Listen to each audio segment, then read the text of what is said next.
Hello दोस्तों, हमारे channel अमृत coaching centre में आप सभी का स्वागत है। और आज हम आपके लिए लेके आए हैं class 7 English lesson 7 the responsible king, यानी एक जिम्मेदार राजा। क्वेश्चन आंसर सरल हिंदी अनुवाद के साथ। यदि अभी तक आप लोगों ने इस लेसन को नहीं पढ़ा है तो हमारे चैनल पेज पर जाइए, उसमें आपको प्लेलिस्ट में मिल जाएगा लर्निंग इंग्लिश क्लास 7 में आपको यह लेसन मिल जाएगा। और इसी प्रकार से सरल हिंदी अनुवाद के साथ आप वहां पर जाकर इसको बहुत आसानी से पढ़ सकते हैं। और राजा यानी जो रिस्पॉन्सिबल किंग है, जिम्मेदार राजा है, उसके बारे में भी जानकारी हासिल कर सकते हैं। तो अभी तक हमारे चैनल पर नए हैं तो चैनल को सब्सक्राइब कीजिए, ताकि आप तक जो भी हम वीडियो अपलोड करें आप तक आसानी से पहुंच सके और आप पढ़ सके, उसको ढेर सारी जानकारी प्राप्त कर सके। वीडियो को अंत तक जरूर देखिएगा, पसंद आए तो लाइक कीजिए और अपने दोस्तों तक शेयर जरूर कीजिएगा, ताकि जिनको पढ़ना ना आता हो वो भी आसानी से पढ़ सके और दूसरों को भी पढ़ा सके। देखते हैं इसमें क्या पूछा गया है। आंसर द फॉलोइंग क्वेश्चन, निम्नलिखित प्रश्नों के उत्तर दीजिए। जो भी प्रश्न पूछे जाते हैं आपको उनका उत्तर देना है। क्वेश्चन नंबर 1 पूछा जाता है, why was the king unhappy, राजा दुखी क्यों था, यानी क्या कारण था कि राजा दुखी था। आंसर दिया गया है, the king was unhappy because all the people of his kingdom were irresponsible, राजा दुखी था क्योंकि उसके राज्य के सभी लोग गैर जिम्मेदार थे। यानी द किंग वाज अनहैप्पी, राजा दुखी था, बिकॉज क्योंकि ऑल द पीपल, सभी लोग, ऑफ हिज किंगडम, उसके राज्य के, वर यानी थे, इरिस्पॉन्सिबल गैर जिम्मेदार। तो इस प्रकार से है। क्वेश्चन नंबर बी पूछा जाता है, what did the king see every time he went out in his chariot, राजा जब भी अपने रथ पर निकलता था तो क्या देखता था। जब भी राजा रथ पर निकलता था तो उसे रास्ते में कूड़े कचड़े पत्थर यही सब मिलते थे। आंसर है, every time he went out in his chariot, राजा जब भी अपने रथ पर सवार होकर निकलते थे। The king used to see stones and rubbish lying on the right यानी रोड्स, तो उन्हें सड़कों पर पत्थर और कूड़ा कचरा पड़ा हुआ दिखाई देता था। यानी जब भी राजा सड़क पर जाता था तो उसे पत्थर कूड़ा कचरा यही सब, क्योंकि गैर जिम्मेदार थे, साफ सफाई नहीं रखते थे तो गैर जिम्मेदार ही कहलाएंगे। तो इस प्रकार से हम लोग को नहीं करना चाहिए, हम लोग को एक जिम्मेदारी से रहना चाहिए, हर जगह की साफ सफाई रखना चाहिए। क्वेश्चन नंबर सी है, where did he put the gold coins, यानी उसने सोने के सिक्के कहाँ रखे। आप लोग लेसन पढ़ेंगे तो आप लोग को मालूम चलेगा। आंसर है, he saw a pit in the middle of the road, उसे सड़क के बीच में एक गड्ढा दिखाई दिया। He put the gold coins in it, उसने उसमें सोने के सिक्के डाल दिए। यानी जब वह सड़क पर गया तो उसे एक गड्ढा दिखाई दिया, उसी में उसने सोने का सिक्का रख दिया और एक बड़े से पत्थर से ढक देता है। क्वेश्चन नंबर डी है, who covered the pit with a big stone, गड्ढे को बड़े पत्थर से किसने ढक दिया। आंसर है, the king with the help of the wazir covered the pit with a big stone, राजा ने वजीर की मदद से गड्ढे को एक बड़े पत्थर से ढक दिया। अगला क्वेश्चन है E, why did the people not remove the stone from the road, लोगों ने सड़क से पत्थर क्यों नहीं हटाया। क्योंकि वह सभी गैर जिम्मेदार थे, सभी लोग अपना कभी पत्थर के इस साइड से कभी उस साइड से चले जाते थे, लेकिन पत्थर को किसी ने नहीं हटाया।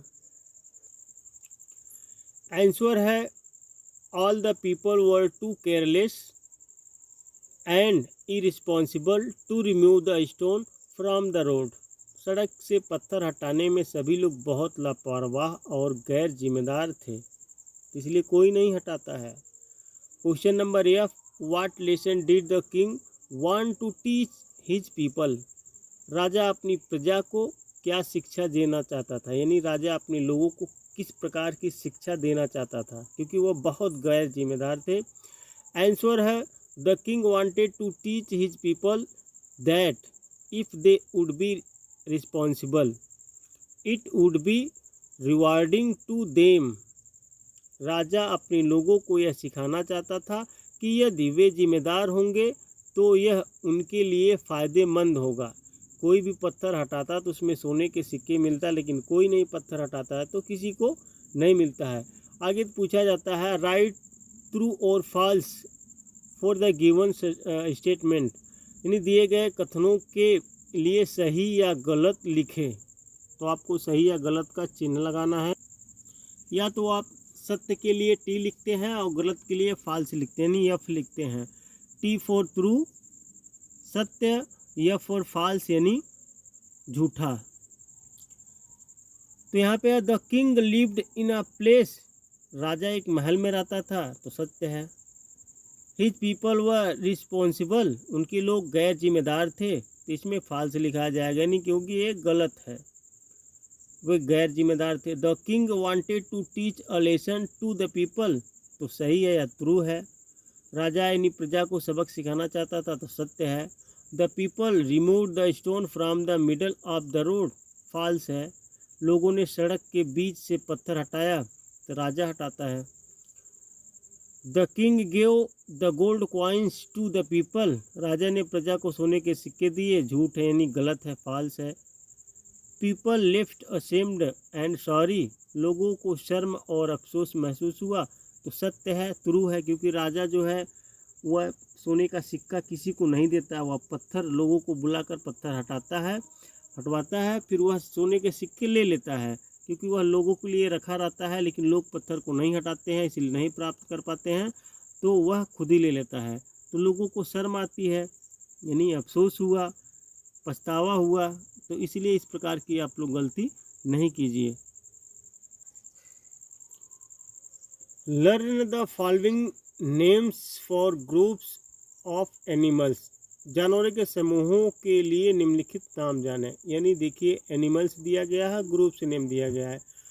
तो इस प्रकार से आप लोग को एक बुक में दिया होगा शीप्स बर्ड्स यानी फ्लॉक्स, दोनों का मिलाकर जो झुंड होता है, ग्रुप होता है, वह फ्लॉक यानी फ्लॉक्स होता है। यानी यहाँ पे तो फ्लॉक्स ऑफ शीप्स बर्ड यानी शीप्स भेड़ियों और पक्षियों का झुंड, तो इस प्रकार से है। 20 यानी 20 मधुमक्खी के झुंड को स्वार्म बोलते हैं, swarm of 20। Ants rabbits colony, तो चींटी और खरगोश की जो झुंड होती है उसको कॉलोनी ऑफ आंट्स रैबिट्स, इस प्रकार से आप लोगों को बनाना है। एलिफेंट्स हेयर्ड ऑफ एलिफेंट, इस प्रकार से आप लोग को लिखना है। यहाँ पे है लैंग्वेज प्रैक्टिस, तो make sentences using the table, तालिका का उपयोग करके वाक्य बनाएं। यहाँ पे जो भी तालिका इस प्रकार से आप लोगों के दिया होगा बुक में, तो उसको जोड़कर बनाना है। क्या है, डे ऑफ द वीक यहाँ पे है, उसके बाद मंथ ऑफ द ईयर यानी साल के जो मंथ होते हैं, और हफ्ता के जो दिन होते हैं, तो फर्स्ट, सेकेंड और लास्ट, तो इस प्रकार से आप लोग को भरना है। अब इसमें पूछा जाता है कि सप्ताह का पहला दिन कौन होता है, सेकेंड दिन कौन होता है, लास्ट दिन यानी आखिरी दिन कौन होता है। उसी प्रकार से मंथ का पूछा जाता है, महीने का पहला कौन है, तो ये यहाँ पे दिया गया है, इसको आपको सही तरीके से भरना है। The first day of the weeks is Sunday, the second day of the week is Monday, the last day of the week is Saturday, the first month of the year is January, the second month of the year is February, तो the last month of the year is December. तो इस प्रकार से आप लोग को सही तालिका बनाना है। तो दोस्तों उम्मीद करते हैं आपको यह प्रश्न और क्वेश्चन काफ़ी हद तक समझ में आ गया होगा। तो इस प्रकार की ढेर सारी वीडियो देखने के लिए या लेसन पढ़ने के लिए या प्रश्न और उत्तर की जानकारी प्राप्त करने के लिए हमारे चैनल पर बने रहिए। हम हर एक का इस प्रकार से प्रश्न और उत्तर बना के आप लोग को सिखाएंगे, पढ़ाएंगे और आगे बढ़ाएंगे। ढेर सारी समस्याओं का हल करते करते इस प्रकार से हम लोग जो है सर्च करके इस प्रकार से PDF बनाने के बारे में सोचे और काफ़ी हद तक यह लोगों को प्रभावित भी किया और काफ़ी बच्चे भी इस प्रकार से पढ़ते हैं और ढेर सारी जानकारी प्राप्त करते हैं। उनको पढ़ने में भी ढेर सारी सुविधा प्राप्त होती है। तो इस तरह की वीडियो देखने के लिए हमारे साथ जुड़े रहिए। तो पसंद आए तो लाइक कीजिए और अभी तक हमारे चैनल पर नए हैं तो सब्सक्राइब कीजिए और अपने दोस्तों तक ज़रूर शेयर कीजिएगा। कोई भी समस्या आपके पास होती है तो कमेंट बॉक्स में आप ज़रूर लिख सकते हैं, उसका समाधान करने की पूरी कोशिश करेंगे।